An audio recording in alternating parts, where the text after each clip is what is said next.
I've got A Quiet Place, and I do not see horror movies or scary movies or anything with people popping out if I can avoid it because I'm a giant chicken.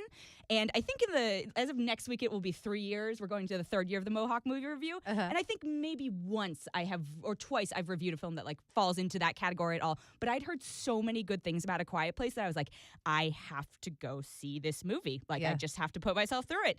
And so it's directed by and stars John Krasinski, or Jim from The Office, as most of us know him. And it also stars his lovely wife, Emily Blunt, and Noah Jupe from Wonder, and Millicent Simmons from Wonderstruck, which are not the same film, but they came out last year, as their children. And so the idea is these creatures appear and they hunt by sound. So if you make a sound, they'll get you almost right away. Like scary, monsters coming out of the woods just going to get you right away. And it's in the trailer, so, it's not a surprise that there are monsters.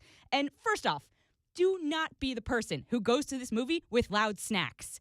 Unwrap your candy beforehand, open your sodas, do all the things beforehand, because this is the quietest movie I have been to, and everyone was so respectful and so freaked out, I think, that I had trail mix at one point, and I just was frozen trying to figure out how to quietly pour it, and then quietly chew crunchy things. I was like, I give up. So there's no talking in this film. There is talking eventually, but it's very, very quiet. And I have to say, the stuff they did with sound was so creative, even on a subtle level. So the idea is they all know sign language because Millicent Simmons' character is deaf. And so it's a smart conceit as to why this family is probably surviving better than other people because they are, and actually Millicent Simmons, the actress, is deaf in real life, which is very cool.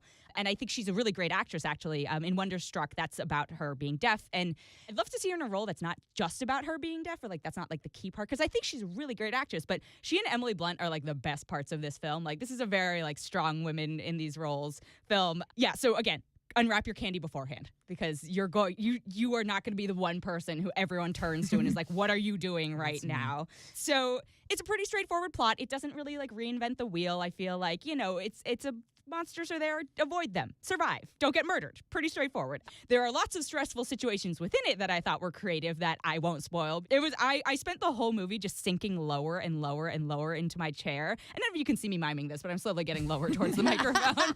And I was sitting between two friends and they just kept looking over, and I'd have my hands in front of my eyes and knees in front of me. So I maybe saw 80% of the movie through full vision. I think I hope it gets an Academy Award nomination for sound design least, because it's such a creative use of it. It had almost 99% on Rotten Tomatoes last time I checked, which is the way they calculate their scores is a little different. So it's not a perfect film. There were parts that I was I would have done this differently. I think it could be handled differently. Again, not the most original plot in the world. And I'm sorry, this is a tiny spoiler, but it drove me nuts the whole film. John Krasinski has a crazy person bunker where he's trying to figure out hey, how do we survive? How do we maybe fight back? How do we whatever? And he's got this whiteboard in it, and it just has 6 things written on it. Just 6 bullet points. And according to the little title cards, they've been living like this for 2 years. And I'm your to-do list is 6 things. Come on, man. You've had time to accomplish stuff. And one of them just says, what is the weakness? And I'm you need a whiteboard to remind you, what is the weakness? Don't get murdered by these things. I feel that's an important enough thing that you'd be thinking about it a lot in your everyday life, that you don't need a little scribbly note reminder. So every time it came on screen, I was cracking up, but also in fear for my life. It took me 20 minutes to kind of calm down after seeing the movie, and walking home afterwards, I was just nope. Just be really quiet. So I don't think I enjoyed the film. I don't think enjoyed is the right word, because I was so freaked out and upset by it, but I was really excited by the film. I really think it's worth seeing. It accomplishes exactly what it set out to do, and it's great when you see a film that's enjoyable. Well, enjoyable question mark. It has a goal, and it does it, and it doesn't mess it up. It's great. So I'm going to give it 4.6 out of 5. Okay. Wow. All right. There you go. A Quiet Place. Again, this is John Krasinski and his wife. Emily Blunt from The Devil Wears Prada. Yes. And future Mary Poppins. Yes. It looks great. Yes. I mean, it really does look good. And I'm going to guess, just because of the plot, you can bring the kids to this? Is that fair to say? You know what? I would not bring your kids to this necessarily if they're on the younger side, just because there are kids in peril in it. And, if your kids are not chickens like me, they'll probably be fine. But but I was freaking out during it. And it's a little paranoia inducing afterwards. Sure. So maybe think about that before bringing your younger ones. Maybe a rental, maybe not. Depends. No, I would see it in theaters. I would absolutely see it in theaters. Yeah. Okay, cool. I rarely say that, but. And then we do have another one. Yes. That we actually both saw, Blockers. Yes. loved Blockers. I think it's a great week at the movies, which has been a nice, refreshing, thing for me. And we should say it is blank Blockers. Yes, officially speaking, it's referred to as Blockers, but there's a chicken in front, and you can interpret that as you should or will. Eggplant emoji blockers? No. They make a lot of jokes about that. But from the trailers, I was like, this is either going to be awful or amazing. Yeah. I thought it was hilarious. Me too. Yeah. So it's directed by Kay Cannon, who wrote the Pitch Perfect films, and including the third one, so we'll forgive her for that one. But it's the story of three parents whose daughters meet when they're little, and then it kind of fast forwards to prom night, and the daughters have made a sex pact to lose their virginity. And so their parents are Leslie Mann, John Cena, and Ike Barinholtz. And Ike Barinholtz is probably the one you know the least, but he's from the Mindy Project. He plays Morgan the nurse, and he's the love interest in Sisters for Amy Poehler.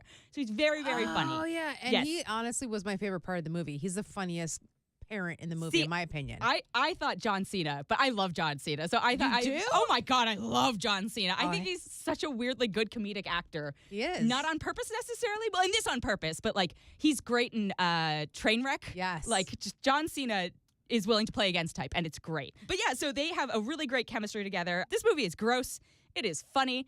I thought there were actually some nice emotional moments too, that punctuated it. I really like that it featured a bunch of pretty empowered young women. And if this film had been made about boys, and this film has been made about boys 10 million times over the course of cinematic history, if they'd made it today and made some of those jokes, I feel like it would have been a little off color, a little antiquated. And they even address the fact, this fact in the film, that it's totally a double standard. If it had been a bunch of boys trying to lose their virginity in a virginity pact, none of the parents would have problems with it. They'd be like, good luck, here's some condoms. But I like that it addresses that. And I'm like, yeah, man, it's 2018. Girls have sex too. So but again, I think it was really well handled. I also like that they handled, adult friendships are hard and complicated. And it has that element to it. And, there's, again, real capital A acting moments. And I think Ike Barinholtz has a great one. I think John Cena has a great one, actually. And Leslie Mann definitely does. Hers is more pantomimed, I think, which she's very good at. You're going to see some real weird stuff in this. I don't know if you found it weird, but I found there was some graphic stuff that I don't know if I chugging? It reminded me of college, yeah. They butt chug. I'm talking about Gary Cole and his wife. You're gonna see, the butt chugging is gross. That's in the trailers. Yeah. I was so grossed out by that. Gina Gershon is in this and plays a very interesting character. Yes, let's just say that there's also, children are exploring their sexuality and adults are active in their sexuality, and you're gonna see an eyeful of that. So just be prepared. Again, if you're thinking about bringing your kids, maybe don't. Yeah, don't. Don't. Just don't. Okay. But yeah, do I think this is going to become a timeless comedy classic? Probably not, just because I feel like a lot of the jokes depended on texting and emojis and, what we're doing now and those things as a society are either going to become so antiquated and funny and oh, look how cute they're holding a phone. Whereas it's look oh, at look how cute they have a iPhone. landline. What's a record? So I was I don't know if that will kind of last. And I think a lot of the vernacular is very, the abbreviations are lit AF and stuff like that. And even I was there's the words I don't know or letters I don't know. Comedy also evolves, so I could see this getting antiquated. But for now, I laughed so hard. I think it's the funniest movie I've seen so far this year. And it's just a good old-fashioned, gross, fun romp time. So I seriously loved it, a 4.6 out of 5. Oh, wow. Awesome. I say go see it for sure. I have one question, though. Do they explain what John Cena's job is? They do not. That is a great question. When I'm watching that whole thing, I'm like, dude, nobody's dad is 6'3", 270 pounds of rock-solid muscle. Yeah. So it would make sense if they explain, he's an ex-cop or ex-Marine or something. That is such a great question. I did not think about it till now. I don't think they talked about any of their jobs, honestly. Some of the... Oh, no, you're right.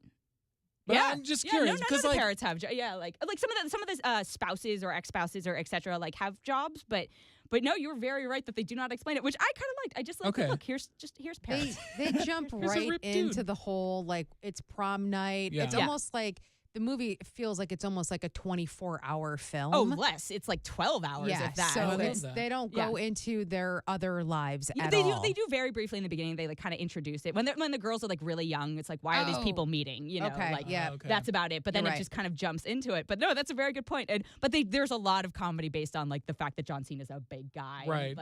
And, I think he plays very well into that. But he's also sensitive. Yeah. There's a lot of jokes about him being sensitive and a nice, he's got a bunch of girls in his house. he's a cool dad like Yeah, that. yeah. So I really like. I want to see it again. Like that's how Yeah. funny it was. Totally. There you go. Blocker. I almost said it. Blank blockers. Blockers.